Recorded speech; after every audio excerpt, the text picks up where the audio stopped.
Welcome to MiConvert. In this tutorial, I will show you how to convert PTS files to GLB format, completely free and online. Open your browser and search for PTS to GLB MiConvert.com. Click on the first result to go straight to the converter.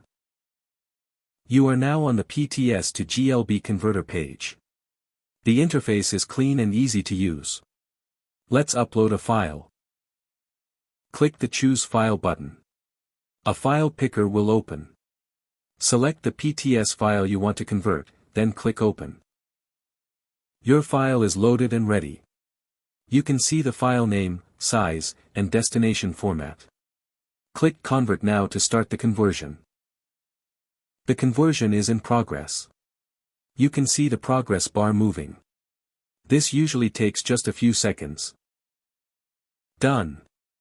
Your file has been successfully converted. Click Download to save the GLB file to your computer. That's it. Visit MiConvert.com for more free conversion tools. Subscribe for more tutorials. Thanks for watching.